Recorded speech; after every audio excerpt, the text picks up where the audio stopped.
നമസ്കാരം. മീഡിയ കമ്പാനിയൻ്റെ വളരെ പ്രാധാന്യമറിയിക്കുന്ന ഡെയിലി അപ്ഡേറ്റിലേക്ക് സ്വാഗതം. എല്ലാവരും ശ്രദ്ധിച്ചിരിക്കേണ്ട പ്രധാനപ്പെട്ട കുറച്ച് അറിയിപ്പുകളാണ് വീഡിയോ വഴി ഷെയർ ചെയ്യുന്നത്. ഏറ്റവും ആദ്യത്തെ പ്രധാന അറിയിപ്പ്, ജനലക്ഷങ്ങൾക്ക് കേന്ദ്ര സർക്കാരിൻ്റെ സഹായമായിട്ട് ലഭിക്കുന്ന വർഷം 6000 രൂപ ലഭിക്കുന്ന പ്രധാനമന്ത്രി കിസാൻ സമ്മാൻ നിധി പദ്ധതി. ഈ പദ്ധതിയിൽ കൃഷിഭൂമിയുള്ള കർഷകർക്ക് അല്ലെങ്കിൽ സ്ഥലമുള്ള കർഷകർക്ക് രജിസ്റ്റർ ചെയ്യുന്നതിന് വേണ്ടിയാണ് അവസരം ഒരുക്കിയിരുന്നത്. ഇതിൽ വീണ്ടും രജിസ്ട്രേഷൻ ആരംഭിച്ചിരിക്കുകയാണ്. പുതിയ രജിസ്ട്രേഷൻ എന്ന് പറയുമ്പോൾ നിലവിൽ പുതുതായിട്ട് ഭൂമി വാങ്ങിയ കർഷകർക്ക് രജിസ്റ്റർ ചെയ്യാൻ സാധിക്കുന്ന രീതിയിലല്ല. മുൻപ് ഈ പദ്ധതി ആരംഭിച്ച സമയത്ത് അന്ന് കൃഷിഭൂമി ഉണ്ടായിരുന്ന നിരവധി കർഷകർ ഈ പദ്ധതിയിലേക്ക് അപേക്ഷ വെച്ചിരുന്നില്ല. അപ്പോൾ അങ്ങനെയുള്ളവർക്ക് ഇളവുകളോടെ ഇപ്പോൾ രജിസ്റ്റർ ചെയ്യാനുള്ള അവസരമാണ് വെബ്സൈറ്റിൽ ഒരുക്കിയിട്ടുള്ളത്. അതായത് 2018 വരെ ഭൂമി ഉണ്ടായിരുന്ന ആ സമയത്ത് രജിസ്ട്രേഷനൊക്കെ ഉള്ള കർഷകർക്ക് ഇപ്പോഴും ആ ഭൂമി നമ്മളുടെ കൈവശം തന്നെയാണ് എങ്കിൽ അങ്ങനെയുള്ളവർക്ക് രജിസ്ട്രേഷൻ ചെയ്യുന്നതിന് വേണ്ടി സാധിക്കും. 2018-19 കരമടച്ച രസീതിൻ്റെ ഒരു പകർപ്പ് ഇതിനുവേണ്ടി നമ്മൾ അപ്ലോഡ് ചെയ്യേണ്ടതുണ്ട്. അതാണ് ഇതിൻ്റെ പ്രധാന രേഖയായിട്ട് മാറുന്നതും. അതുമാത്രമല്ല, പിന്നീട് ഇപ്പോഴും നമ്മളുടെ കൈവശം തന്നെയാണ് ഭൂമി എന്ന് തെളിയിക്കുന്നതിന് വേണ്ടി ഈ വർഷത്തെ കരമടച്ച രസീതിൻ്റെ പകർപ്പ് കൂടി കൃത്യമായിട്ട് അപ്ലോഡ് ചെയ്യേണ്ടതുണ്ട്. അതോടൊപ്പം തന്നെ കർഷകരെ സംബന്ധിച്ചുള്ള വിശദ വിവരങ്ങൾ, റേഷൻ കാർഡ്, ആധാർ കാർഡ്. ഇപ്പോൾ ബാങ്ക് അക്കൗണ്ട് ഡീറ്റെയിൽസ് സമർപ്പിക്കേണ്ട ആവശ്യമില്ല. ആധാറുമായിട്ട് ലിങ്ക് ചെയ്തിട്ടുള്ള ബാങ്ക് അക്കൗണ്ടിലേക്ക് അത് കേന്ദ്ര സർക്കാർ തുക ഡയറക്റ്റ് നിക്ഷേപിക്കുന്ന രീതിയാണ്. അതുകൊണ്ട് തന്നെ അങ്ങനെയുള്ള കാര്യങ്ങൾ തീർച്ചയായിട്ടും എല്ലാവരും ഒന്ന് ശ്രദ്ധിച്ചേക്കുക.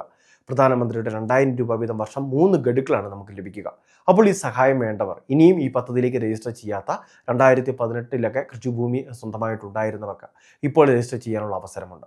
കോമൺ സർവീസ് സെൻ്ററുകൾ വഴി, അക്ഷയ കേന്ദ്രങ്ങൾ വഴിയൊക്കെ രജിസ്ട്രേഷൻ ചെയ്യാൻ വേണ്ടി സാധിക്കുന്നതായിരിക്കും. നമ്മുടെ സ്മാർട്ട് ഫോൺ വഴിയും രജിസ്റ്റർ ചെയ്യാം. പക്ഷേ ഈ ഡോക്യുമെൻറ്റുകളെല്ലാം അപ്ലോഡ് ചെയ്യാനുള്ള സംവിധാനങ്ങളെല്ലാം നമ്മളുടെ ഫോണിൽ ക്രമീകരിച്ചിരിക്കണം എന്ന് മാത്രം.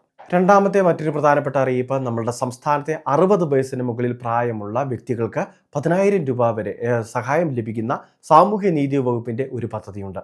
മന്ദഹാസം എന്ന് പേരിട്ടിരിക്കുന്ന പദ്ധതി കൃത്രിമ ദന്തനിര സ്ഥാപിക്കുന്നതിന് വേണ്ടി, കേടുപാടുകൾ വന്ന പല്ലുകൾ മാറ്റി പുതിയ പല്ല് സെറ്റ് സ്ഥാപിക്കുന്നതിന് വേണ്ടി ധനസഹായം നൽകുന്ന പദ്ധതിയാണ്. ഇത് സർക്കാർ അംഗീകരിച്ചിരിക്കുന്ന ഡെന്റൽ കോളേജുകൾ വഴി നമുക്ക് സ്ഥാപിച്ച് നൽകുകയാണ് ചെയ്യുക. അതുമാത്രമല്ല, പ്രായം കൂടുതലുള്ളവർക്ക് മുൻഗണന കൂടി ഈ പദ്ധതിയിൽ നൽകുന്നുണ്ട്.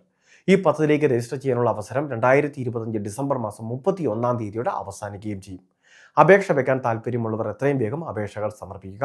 BPL അല്ലെങ്കിൽ AV വിഭാഗത്തിലുള്ള റേഷൻ കാർഡിൽ ഉൾപ്പെട്ട വ്യക്തികൾക്കായിരിക്കും ഇവിടെ ധനസഹായം ഉൾപ്പെടെയുള്ള കാര്യങ്ങൾ നൽകുക.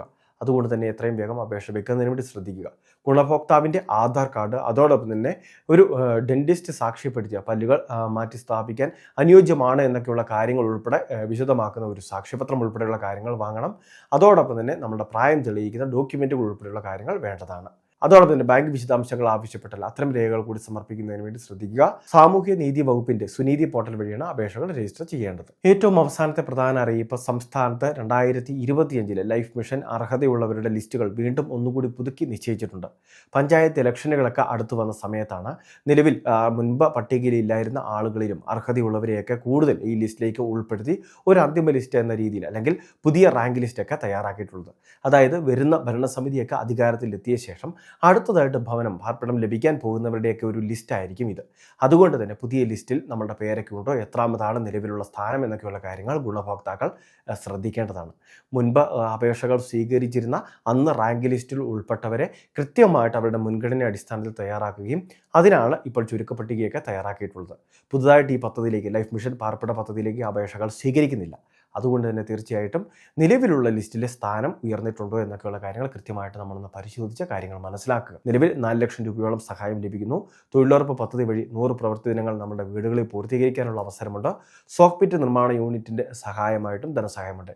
ഏകദേശം 4.5 ലക്ഷം രൂപ വരെയൊക്കെ ഈ രീതിയിൽ നമുക്ക് പല വിധത്തിൽ സാമ്പത്തിക സഹായമായിട്ട് ലഭിക്കുന്നുണ്ട്. വളരെ പ്രധാനപ്പെട്ട കുറച്ച് ഇൻഫർമേഷനാണ് ഷെയർ ചെയ്തത്. ഇതുപോലുള്ള അറിയിപ്പുകൾക്ക് ചാനൽ സബ്സ്ക്രൈബ് ചെയ്യുക, ഫോളോ ചെയ്യുക.